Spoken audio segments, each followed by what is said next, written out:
right, we're going to go ahead and get started here. All right, good evening and welcome to this Tuesday, July 15th, 2025 meeting of the Raymore Planning and Zoning Commission. If you would please rise for the Pledge of Allegiance.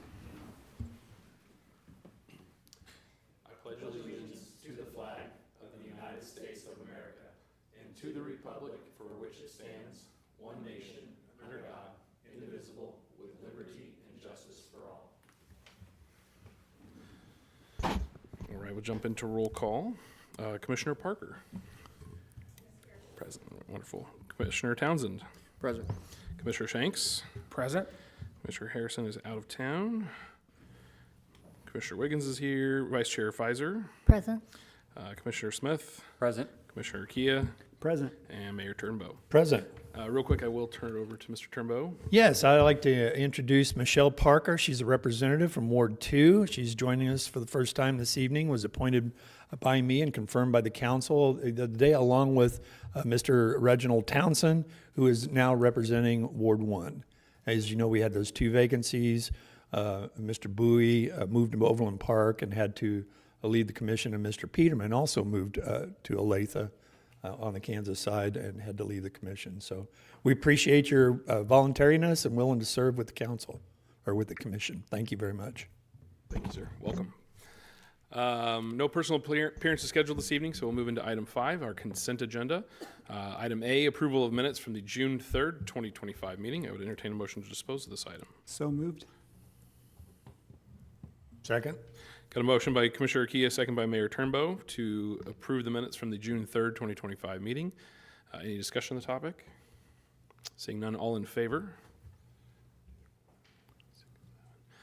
7, opposed, and abstentions? Yes. Understood. Thank you, sir. I'll pass 701. We have no unfinished business this evening, so we'll move right along into item 7, new business. We have one item, item A, the 37th Unified Development Code Amendment, Chapter 435, Signage. This does require a public hearing, which I will open at this time at 6:02 p.m. And with that, I would turn it over to city staff, please. Thank you, Mr. Chair. As you alluded to, the application or the request before the commission this evening is a Unified Development Code text amendment, the 37th one that staff has proposed. This section proposes essentially a total rewrite of Chapter 435, which is our signage regulations, and I'll get into some of the things that we looked at and some of the changes that you all have probably reviewed already. But some general information here, as the chair alluded to, it is a public hearing, both at the planning and zoning level and the city council. So as a result, we did publish this in the June 26th edition of the North Cass Herald newspaper. Chapter 470 of the Unified Development Code is what outlines the provisions for code text amendments within the city. And so as I mentioned, pending the recommendation of the commission this evening, the city council will also review the code text that staff has prepared as it pertains to this section. A little bit of background, obviously the commission can remember we had a couple discussions on the sign code in general as part of our last annual review of the Unified Development Code. We've also talked about it almost every year in some capacity that I've been here at least about different changes that should be looked at as it relates to some of the Supreme Court rulings and other items that have come up. We also, the most recent meeting that we had was in March of 2024. We held a work session with the City Council to kind of give an outline of what in our sign code could be determined as in conflict with some of the Supreme Court rulings, and then also some other general areas of the code that we were contemplating making some recommendations to. And so this evening, we have compiled the final draft language with some of the regulations and different tables within the code for your consideration. Just a couple of things that I will highlight, and then we'll really just open it up for questions that the commission might have. Within your packet there on page 2, it does include a summary of what some of the proposed changes were as it relates to the existing code. What I wanted to kind of clarify is those changes all stem from 3 different areas. The first one would be, or 3 different types of reviews, I will say. The first one being the legal review of reviewing what we've proposed as it relates to content-based regulations and what does and does not require a permit, what signs are not allowed and what is allowed in the city, things of that nature as it relates to what came down from the Supreme Court.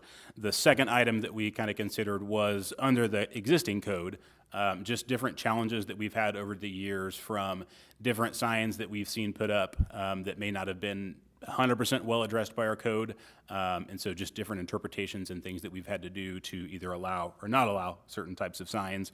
And then the third leg of that stool would be just some of the feedback that we got from our local business community about signs that they often do want to put out, but the code doesn't allow it. In some cases, if it's Saturday, we don't know if they put the sign up or not, and it may be gone by Monday. But in some cases, there are just inherently types of business signage that are pretty common, and in general, our code didn't necessarily provide any regulations or direction on those types of signage. So those are the three areas, or the three legs of the stool, we'll call it, as it relates to the rewrite of our signage code. In the findings of fact, and you'll find here, this is a little bit different from our typical format that we present this in. Typically, you receive kind of a red line marked up version of the code to compare.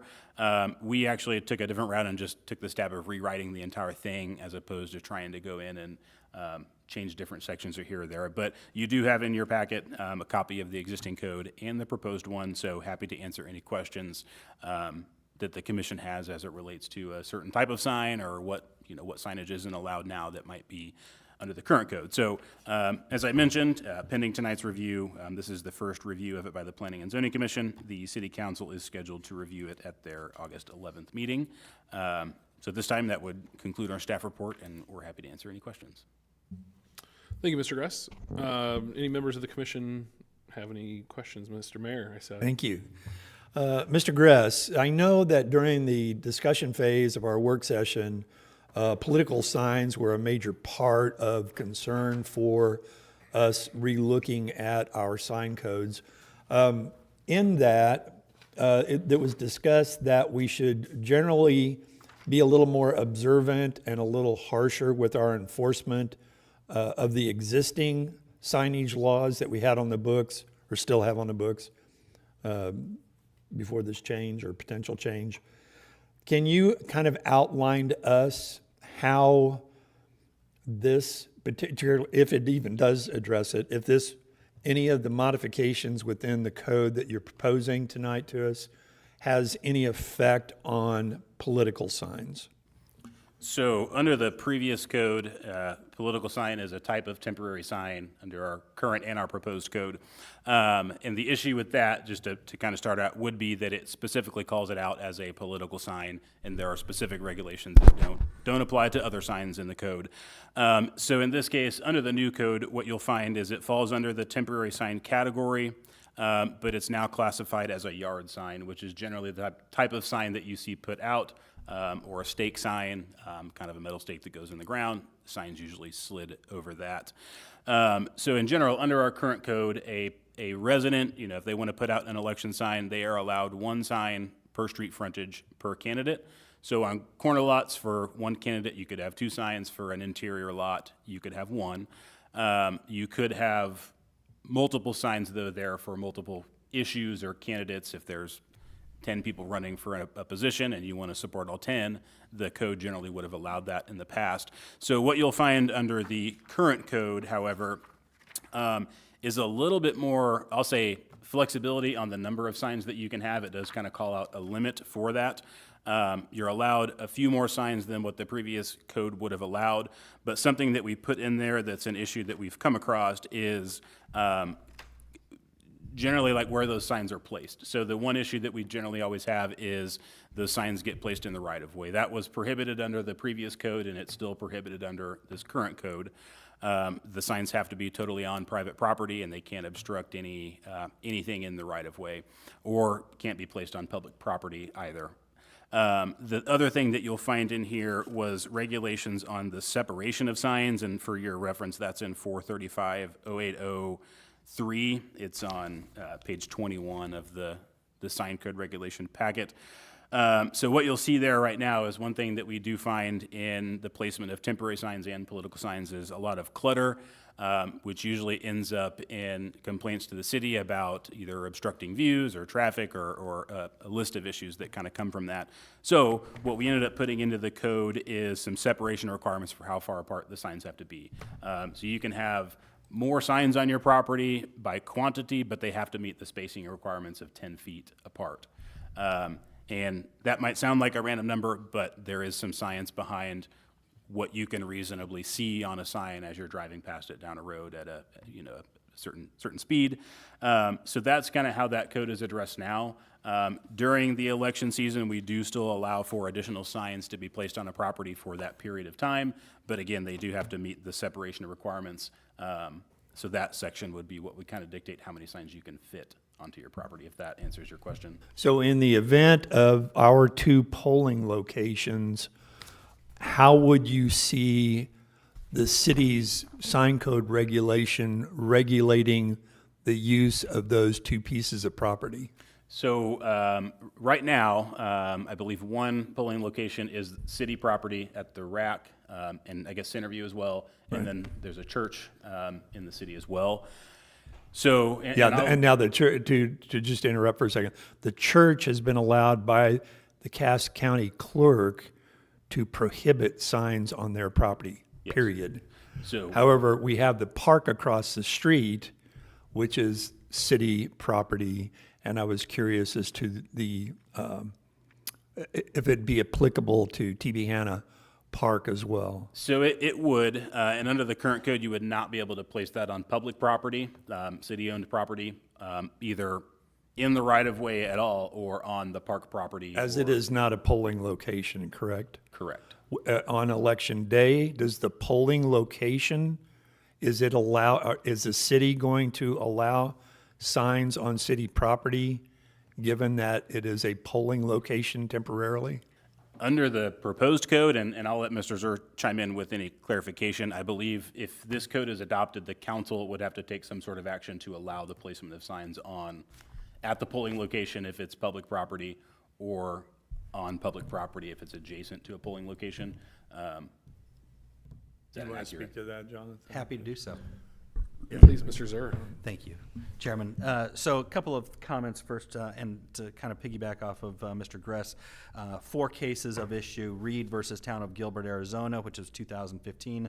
That's a United States Supreme Court case. We've got Wilson versus City of Belnor, Missouri. Witten versus City of Gladstone, which was a 1995 case. Wilson was a 2019. And Neighborhood Enterprise, Inc. versus City of St. Louis, which is a 2011 case. All of those cases have kind of come down the pipe in the recent years, which are affecting the ability to do sign codes. Recently, the Missouri Municipal Attorneys Association, through their listserv, has had a zealous debate going back and forth about what can be done with regard to the sign code provisions. I pulled just a couple of things from it which I think are pertinent based upon my reading of it, and items that I've agreed with some of the other city attorneys. The notion is to forget about trying to deal with political signs. An ordinance allowing them only X days before an election is dead on arrival in federal court. So are ordinances that try to slice it too thin on flags, murals, other signs with content. All of the notion here is trying to avoid the content-based. What they've said is the key is to forget about signs being political. That is just going to get you sued. Allow temporary signs, but then allow more temporary signs during the campaign season. The property owner can use this extra allotment for political signs, smiley faces, or whatever else. Don't prohibit signs entirely at any other times. In the Ladue case, which is pretty clear that an absolute ban will not survive. People may want to put up religious signs or signs saying stop the war at times other than the campaign season. So the notion here is we're not identifying anything as political or content-based. The only thing that you're getting under the current code is you can have X number of signs more during these dates. We're not telling you what you can put up or what you can't put up. You can put up anything you want to as long as it's compliant with the size and material and the distances that we're talking about. So we can do time, distance, location provisions. We're also prohibiting it from right-of-way.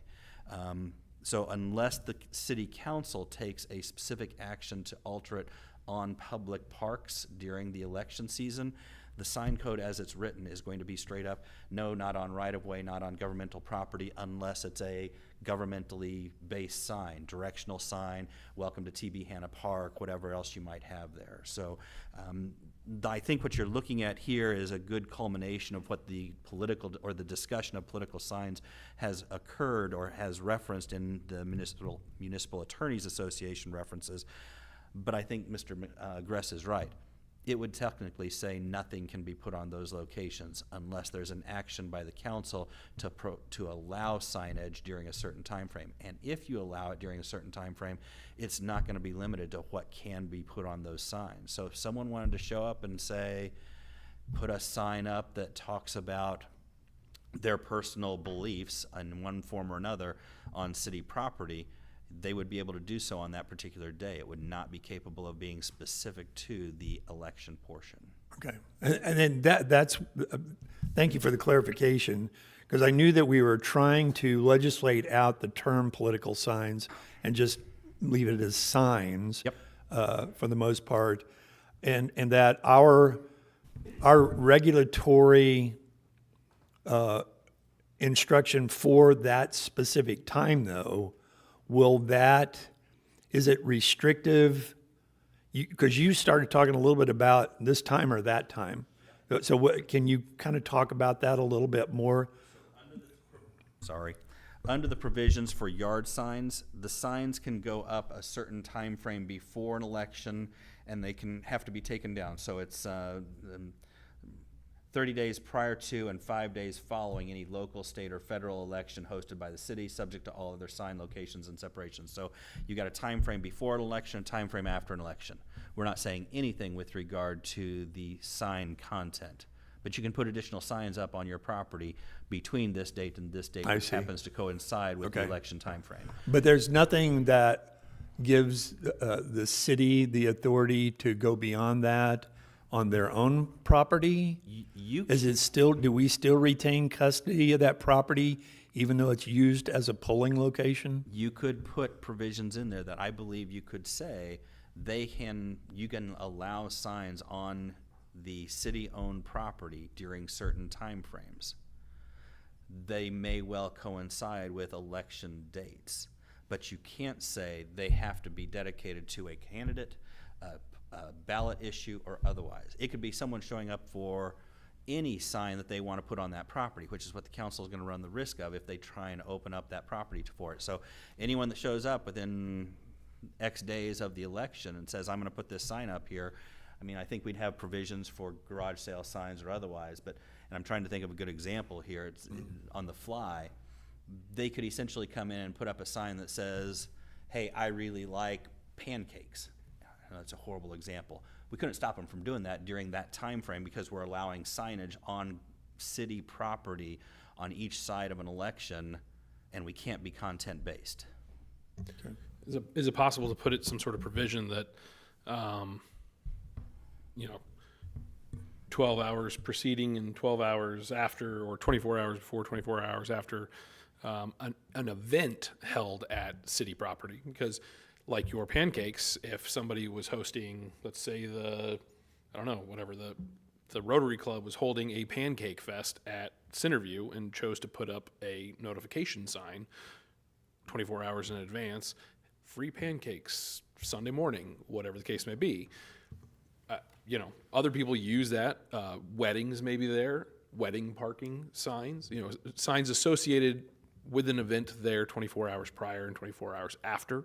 That way you are not getting into the realm of political, and at the same time you could also limit the quantity of one sign per street frontage, because there are days when you go to utilize that building and there are 75 signs for one particular thing or another. So, I mean, is that an option? I think there could well be a variance option available, and I use variance, that's probably not the right term because variance goes through a separate process, but I think the council could decide what they wanted to do with regard to their property at those times, whether that comes as a council application or comes before you under provisions of sign code for approval. But I would argue that that's going to be difficult for an individual to do in timing unless they're going way in advance in order to be able to make that arrangement. Yeah. Because there's going to have to be some process that's instituted for what's a non-content based sign going to look like at that location? And then we don't have any control or say over it as long as it is, the only thing we can basically control content-wise is going to end up being, is it eliciting a violent action, is an individual being targeted, something along those lines that are going to be prohibited by Supreme Court provisions. Is it obscene or otherwise? Right. And Could then we we do that. could we limit the signs as far as number of characters or font size? No, your content, you can do size, Physical size. Yeah. Of the sign, but you can't say like, it can't be more than 20 characters or it has to If be you a had two minimum words of, and it filled the full yeah, size. it has to be a minimum of, Not Twitter. but not to exceed so many fonts, not Twitter. Okay, all right. To maybe follow up on the question on the events, because that was a good question. There's two types of events. There's a private event that somebody may rent a facility to put on. To do most of our events, you're either getting a permit through Parks and Rec or you're getting a temporary event permit through our department. Both of those have language on you've got to follow the signage rules of the city. So those applicants are made aware what they can and can't do. On the flip side, though, would be a city-sponsored event. And so the Spirit of America was a recent one.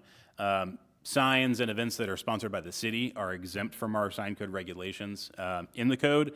And so we are allowed to put up signs on our property directing, people to the Spirit of America or to the farmer's market, those types of things.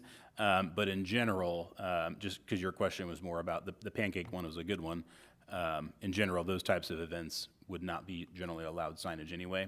So the placement of it on public property wouldn't typically be an issue. I just didn't know if that helped control excessive sign usage. I'd like to thank Mr. Gress for cleaning me up on that one. Thank you, sir. For the record, I like waffles and not pancakes, but Well, that's a good debate. As long, I don't know. Yes, sir. Either way, Commissioner Townsend? Thank you. Just from an enforcement perspective, I know during one of the public appearances, a gentleman spoke up regarding signs that he had put out, were kind of in violation, they were collected and disposed of. I don't know if it's appropriate for this discussion here or not. I just put it out. If we've ever had an area where we can store the signs temporarily that were collected in violation, that, I don't know the volume of that we collect, and whether it be for a week and then they're disposed of permanently, and that area can have potentially signage / little QR codes that drives people to the rules, that they're reminded, because they do come at a cost. The gentleman did express the cost behind that was put out for that. So I don't know if staff has ever looked at that before, and if we even have the capacity to do that, and maybe we tried it and the volume of signs that we collected just got overwhelming. But so we do. Our codes officer pulls about 90 signs a month throughout the city, just as he's driving around or based on complaints. The majority of those, on the enforcement and kind of the collection of signs, we try our best for any local business that is here to let them know that your sign's been taken, and you can come get it back if you'd like, but don't put it back at that location. For repeat offenders, because we do have some of those, we kind of skip that step after a few reminders.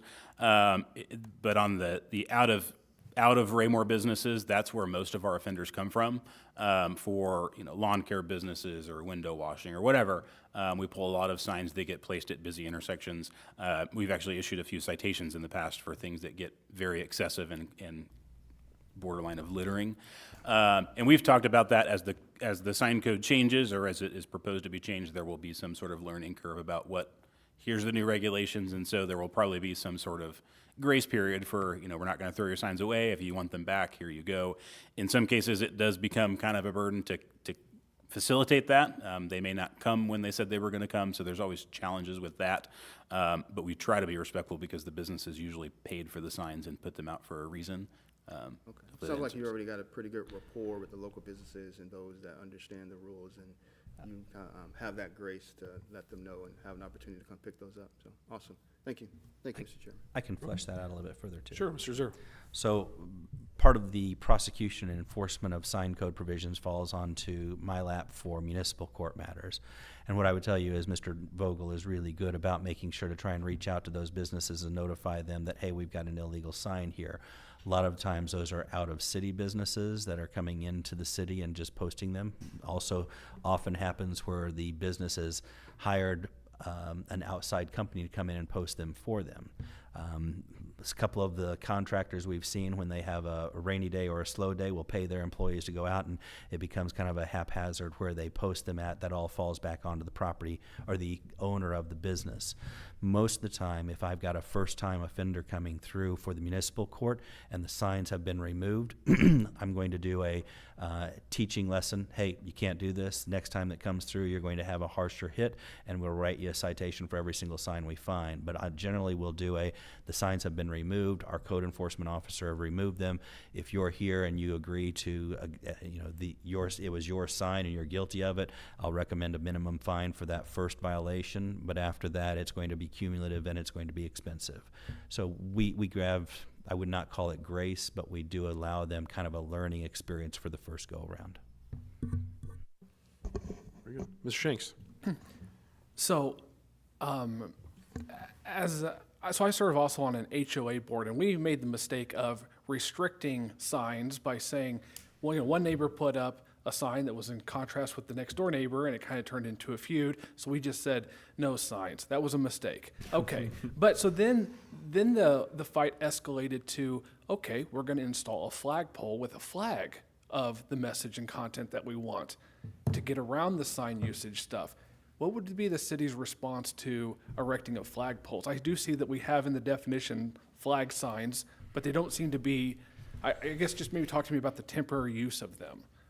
So the way we had written our code was to differentiate between what we consider our flag signs are generally quill signs, and that's what businesses like to put out their singular pole with the feather on it, and they wave in the flag or wave in the wind.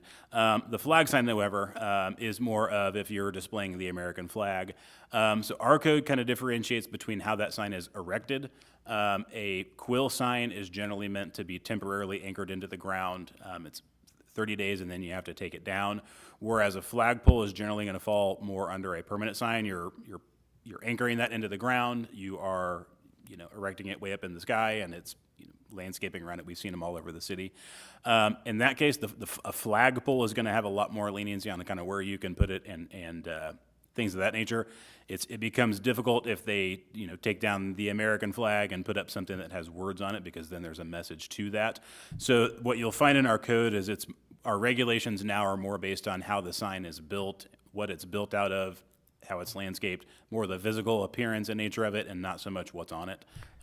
So that would be kind of a gray area there. But the intent of that is, regardless of what the sign says, where it's placed, how tall it is, the size of it is all in conformance with the code.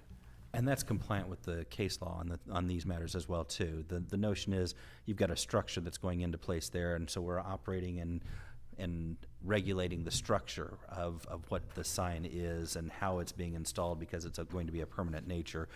It's not content-based at that particular point.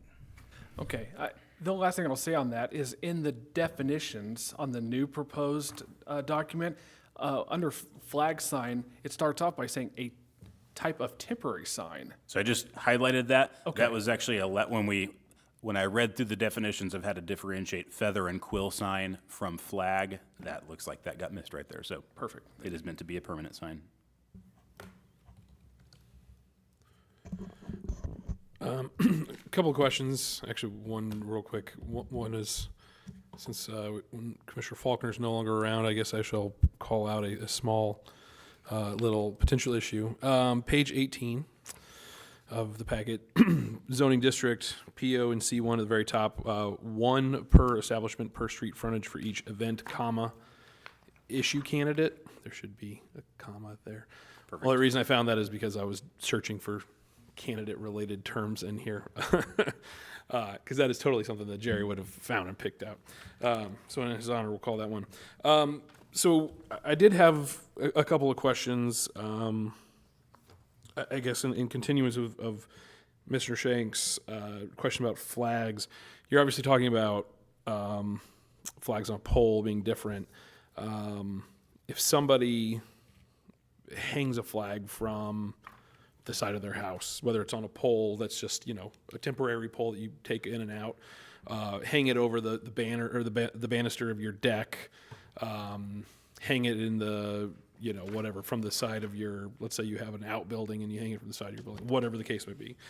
And those are political in nature. If somebody has a political nature flag, are those, and maybe you kind of mentioned on Commissioner Shank's comments, but does that fall in line, or is that more just again, kind of a personal, I don't know. I remembered somebody in our neighborhood had a flag that they draped over the side of their deck that it fell into another issue of vulgarity, and then B, it was political in nature, and so therefore, how does that fare if it's not attached to a permanent flagpole? So I'm trying to find the code section for your reference really quickly, but to answer your question, when you take the flag off of the flagpole, it no longer really is a flag sign anymore because you've taken it off the structure that makes it a flag, and it becomes more of a banner, which is typically 32 square feet maximum. So somewhere in this, and I need to find this section, it does call out that you're not allowed to attach that to any other temporary sign structures or temporary structures like a shed or a fence, because that is an issue that we've had come up in the past about where you can put those. For some reason, it's evading me in the language here, so just if you bear with me a moment, I can find that. But that was an issue that we dealt with here over multiple occasions of where signage was getting attached, especially in neighborhoods, and some complaints based on that. And so it's not that you can't display the signage, but it needs to be anchored into the ground like a temporary sign would typically be, either a stake or 2 stakes. It needs to be attached to a flagpole, like a flag is intended to be kind of displayed. So that language is evading me here for the moment, so I can kind of keep looking for that, but it is addressed here somewhere in the code. And then, so that kind of led me to one of my little things I had here for, obviously the First Amendment, it's tough there, but like, is there anything for vulgarity, or if anybody uses imagery that could be considered obscene, or, yes, sir, Mr. Zer. 435.130, it's the last 2 pages, the page 30 and 31. This is pulled straight from Supreme Court case law on what can be prohibited. So you've got a couple of items within there, so obstruction of fire escapes, I'm reading down through. Signs that convey threats of violence that are directed at a person or a group of persons that have the intent of placing the target at risk of bodily harm. Signs that are directed to incite or produce imminent lawless action are likely to incite or produce such action as determined by, in this particular case, the director. Items that would be unsafe, a hazard or a safety hazard, health reasons, dilapidation, a number of things within there. And I think you're going to find obscene items referenced as well, and I'm looking in that section. Thank you very much. Any sign or other advertising structure displaying any obscene, indecent, or immoral matter. Okay, so I guess the question then becomes, how is that interpreted? I mean, Excellent. huh? Yes. Yeah, because That's exactly that correct. what one person might consider obscene is not what somebody else would consider obscene. That's right. I just remember there was a day I came out of class, and obviously it was a private school, so a private campus, but I remember coming out and very large billboards regarding abortion that were very obscene in nature, and so I was just kind of curious how that, if somebody were to erect signs, if there was, some issue that came up on a ballot that was associated with something such as that matter, that would. Surely the courts haven't gotten to the end of that particular discussion. They didn't Very think good. they ever would back when the original discussion of what obscenity was going to be. Sure. But that being said, there are ample cases now that you can kind of look up what the what is and is not identifiable as inciting language, immoral or obscene language too. Sure. Okay. And then my last one, do you have something to go along with that? I didn't, if it's the same. No, go ahead. No, it's- Okay. The last one was, and I didn't necessarily see it when I was looking here, but the 10-foot rule, I assume not only residential that and frontage and whatever, it pertains to commercial as well. So if a commercial spot out here chose to put up political signs, they are still limited to 1 sign per candidate per issue per 10 feet. So they couldn't put 50 signs on their property if the space does not allow. That's correct. Commercial and industrial districts are allowed a little bit larger signs. They're capped at 32 square feet, whereas in a residential or neighborhood district, it's going to be smaller than that. But the same thing applies if you can put X amount more during this period. The separation requirements, all of those still apply. It's just, it can be a little bit larger.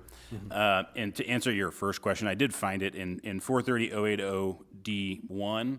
That's where you'll find if you take the flag off of the pole, it becomes a freestanding sign. And so the last requirement there is freestanding signs have to be secured to at least 2 vertical supporting elements and shall not be secured to any other approved signage or building. And so that kind of delineates your first question there. So apologies for looking for that. Thank you. Where's the section discussing 1 candidate, 1 sign, 1 issue? I thought we had removed the Or was that references removed? to I may that. have spoken out of. I thought we had removed the references, so it was just a certain number of signs per property per 10-foot. Yes, that's Okay, what that that's is. what So it that, is. the language that would, because that would be content. If we were talking about one sign, one candidate, or one sign, one issue. Correct. That Ye- becomes a content-based. Under this code, you could have the same candidate up as many times as your Right. property would allow, as long The as they 10 meet foot. the 10-foot Thank you for that separation. clarification. Yeah, I remember we talked about that at one particular point previously, so I appreciate the clarification, Mr. Zur. Commissioner Townsend, did you have another question, sir? Yes, thank you. I think you touched on it a little bit. Just as I'm visually recalling some properties that I've seen around the city, where, you know, they'll take the flag and fix it to the fence line because it's on a major roadway and you've got visibility, or take yard signs and put on the fence or things like that. Does this, you know, allow or restrict that capability of property owners doing that, those type of things? So that would be more or less related to the first question of when you attach that. That would then kind of become a wall sign in a residential district. If it's attached to a fence, that's not allowed. It can't be attached to a shed. It can't. It's for in the purpose of yard signage of what they're trying to display. It's got to be anchored in the grass, off of the street, off of the public right of way, and on their property. This would prohibit it from being attached to the house, to the shed, to the fence. So in the old code, it was allowed, the new code is no longer. It really, under the old code, the code was silent on it. It didn't have a lot of direction on that. It just said it gave you the number of signs that you could have on your property, and that was generally it. Okay, all right, thank you. Thank you, Mr. Chair. Any additional questions, comments, inquiries from city staff? Okay, since this is a public hearing, I want to make sure that if anybody happens to be waiting in the wings, we would invite you to come forward at this time if you have anything you would like to speak on. Seeing none, I will formally close 6:36, the public hearing. And with that, I would assume, are we looking for, Chairman, yes, sir. I'd like to go ahead and make a motion Very, to accept, I'd like to motion to accept the proposed findings of facts in forward case number 25027, the 37th Amendment to the Unified Development Code to the City Council with recommendation of approval, subject to the couple of modifications we discussed, one being the comma, the other being the language that Mr. Gress pointed out to us earlier. I'll second that. okay, I have a motion by Commissioner Kia, second by Vice Chair Pfizer for the Planning and Zoning Commission to accept the proposed findings of fact in forward case number 25027, 37th Amendment to the Unified Development Code to the City Council with a recommendation of approval with the two items as outlined. Is that sufficient, Mr. Zur? Yes, it Very is. good. Any discussion of the motion? Seeing none, all in favor? I will pass unanimously, 8-0. Thank you very much. Good discussion, by the way, everybody. I liked that. I will then move us to number 8, the City Council report. Mr. Zur. Thank you very much, Chairman. Since your last Planning and Zoning Commission meeting, there have been two meetings of the, two legislative meetings of the City Council. First, on June 23rd, during the course of that meeting, the Madison Valley 5th and final plat was approved by the council. The next City Council meeting occurred on July 14th, and during the course of that one, the iconic mixed-use final development plan was read for the first time for consideration, and vote to approve the same took place. I'm happy to answer any additional questions you might have. I would also note that during that interim, we had new Planning and Zoning Commission members appointed, and welcome each of you. Thank you. Mr. Mayor, is always anything to add? I have nothing to add. Thank you. Very good. This will take us into item 9, staff report. I will turn it over to city staff. Thank you, sir. I'll echo Mr. Zur's statement of welcoming our two new commissioners. We accomplished that last month, which is good to have a full commission again. In your packet was a department report for the month of June, and you'll see that in June we issued 17 new single-family home permits across the Eastbrook, Prairie View, the Good Ranch, Timber Trails, and out in the Knoll Creek Estate subdivision, so pretty spread out across all of our wards and different areas of the city. I looked in here, and on the topic, we did pull 89 signs out of the right-of-way in the month of June, so another busy month for Mr. Vogel. Couple different development updates. We're anxiously awaiting the completion of the multi-tenant building and Einstein Bagels. They should be ready to open here any day now as they kind of wrap up some last-minute items on their project. And then down south at the Raymore Commerce Center South Development, they did issue the building permit for Building 5, which is the first building in that park to be under construction. They've nearly finished the building pad and tilting up the walls. The last we were down there, they were starting to install the roof on the building. So they're making some good progress on that site down there, down south, which is really good to see. At this point, we have not yet had a reason to cancel our next meeting for the month of August, and so at this point, I would say plan on having that meeting unless you hear from staff otherwise, but we very well likely have a couple applications that are ready to move forward. Outside of that, as I mentioned, the item from tonight will proceed to City Council at their next meeting, and that will conclude our staff report. Thank you, sir. Just for a quick question on regarding Building 5, is that, again, are they building a building in anticipation of a tenant coming forward at some point, or are they building the building for a tenant? So that building is a build-to-suit. They do have a tenant already lined up, ready to take it. Van Trust has to finish the building by the end of December, I think it was, for the tenant to be able to take over and start on their improvements. So we haven't been cleared to say who that tenant is quite yet, but they are building it for somebody. That's good. That's good to know. Obviously, those buildings are always in need, but nice to know that that one is being built for a specific purpose. Anybody have any questions of staff before we move along? All right, it takes us to item number 10, public comment. As always, the public is welcome to come forward if they have anything they would like to say.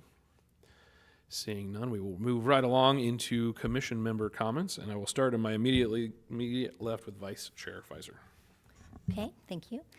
First, thanks to staff for keeping us informed and getting everything ready for us, and welcome to our new commissioners. We've had a lot of turnover recently, and it's kind of exciting to see some new people, and I've been here the longest. We had this discussion earlier, and so I've seen a lot, but one thing I will say is I'll read the minutes or what's coming up, and I'll think, oh, this will be an easy one, and then it's always the long, drawn-out, big discussion one, so you'll never guess right. But it's always good because you come here and you hear a lot of different things that's like, I didn't think of that perspective. And so it's really, really a good commission. Other than that, I'm just going to do my plug for the Arts Commission has a lot of concerts out at the amphitheater, and they're a lot of fun. If you get a chance to go to them, they're free, and they can be, just a nice evening out. So if get a chance, try to attend some of those.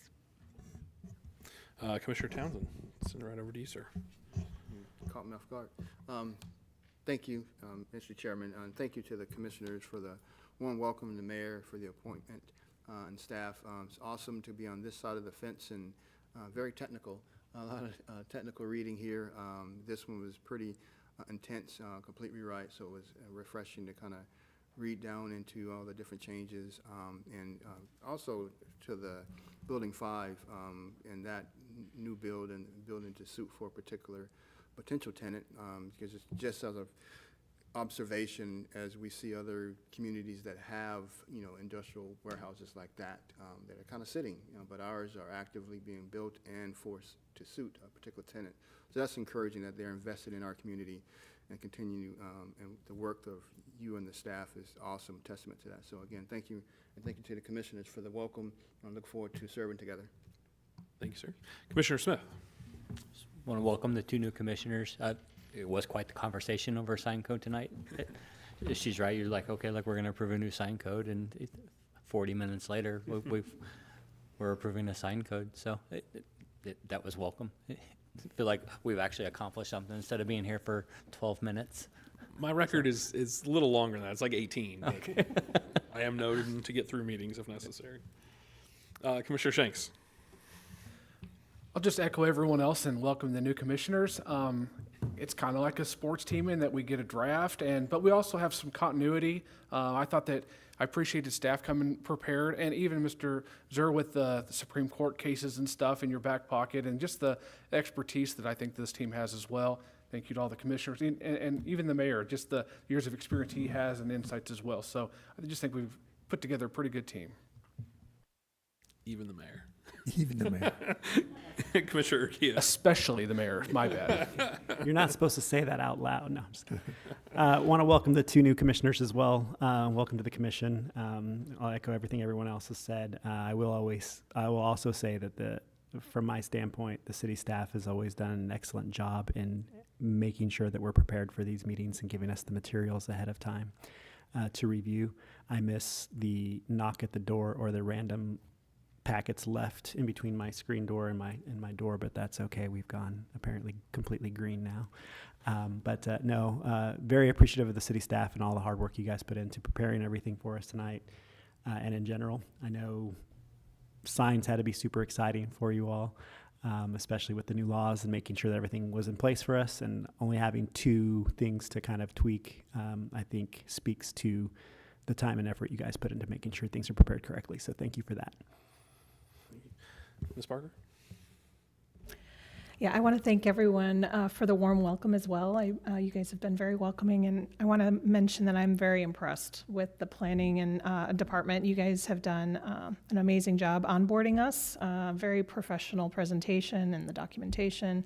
Also impressed that we're not using hard copies, that we've got the electronic version. So you may miss having the hard copies delivered. I wish I could have experienced that at least once too, but I do like the electronics. So I appreciate everyone's hard work. This was a very detail-oriented review. The signage basically starting from scratch, or not as opposed to redlining an existing one, and you guys did a really great job. So thank you. Mayor Turnbow, sir. Yes, welcome again to Ms. Parker, Mr. Townsend, for your willingness to serve as volunteers, and the rest of you for volunteering your time to be here tonight and to go through this particular issue. Has been kind of hanging out there as a low-hanging fruit for looking at it. Our staff has done a tremendous job, donated a lot of staff hours to ensure that they bring us a great product for us to consider tonight for recommendation to the council for approval. I think it is a great product with a couple of things that were brought up here tonight. Great interaction from the board up here tonight, from the commission with staff and staff input. As you can tell, Ms. Parker and Mr. Townsend, well, you've been around this group before, but Ms. Parker, this group is very well prepared, and they never come to us without answers. And if they do, they will get that answer fairly quickly, and I appreciate that about them. I've been mayor now for almost 10 years, previously police chief for almost 13 years, and I've always enjoyed a professional staff up here at City Hall, and these last 9 years have been extremely gratifying to me to serve with such professional people, as well as the professional volunteers that we get on a regular basis to come up here and donate their time. So thank you to all of you, and I really do appreciate the great interaction on this particular item tonight. So thank you very much. Thank you, sir. Of course, welcome to the both of you to the commission. Hopefully tonight was a decent introduction. We do have some meetings, like Vice Chair Pfizer said, that you kind of read one thing, you're like, yeah, we'll just be in and out of here. But obviously, this commission does put a lot of thought into things and does have a great discussion. And tonight was a good preview of that. They're not always this exciting, and it's not always about crazy things like signs, but it is a great commission to be a part of. And I was looking earlier, I think I'm coming up on, I don't know, 6 or 7 years or something, and I've very much enjoyed it. It is a great commission to be a part of. Thank you, of course, to staff for everything. Thank you to the commission for the good conversation tonight. The only other thing I had in mind, and I just was curious, obviously a number of months ago we went through officer elections and whatnot, but one of our officers is no longer part of this commission. Do we have a process that we need to implement? For a secretary? Yes, sir. Do we need to implement something? We do. We could probably select tonight if you'd like. What do you think, David? Or do you want to push it to the next meeting? The code requires that we do that in November. Typically, we do that at the first meeting, but you're right. Commissioner Peterman was our secretary. That item didn't make it on the agenda for tonight, but we can, the commission can make that decision tonight, or we can push that to the next meeting. We don't have any plats or anything that are waiting to be signed, so it's not super pressing. But here, by the time we get some new subdivisions in, we'll need to get that person selected so they can execute those documents. Sure. See Mr. Zer with his finger on the mic. Sir, do you have a comment? Nothing was decided this evening that's going to require Secretary's signature at this point. Okay. So you're good for tonight. Sure. Depending upon what happens between now and the next meeting, you may need to have that in an election before you take up the next item that would require signature of Secretary. Okay. So can we just rely on you guys to add that as an agenda item if necessary for the forthcoming meetings? Yes. Very good. Thank you, sir. Other than that, I don't really have anything other than to see you hopefully again on August 5th. Otherwise, we will hear from staff beforehand if we don't need to meet. So with that, I'd entertain a motion to adjourn. So moved. Second. I got a motion and a second. All in favor? We are adjourned. 8-0. Thank you. Have a wonderful evening.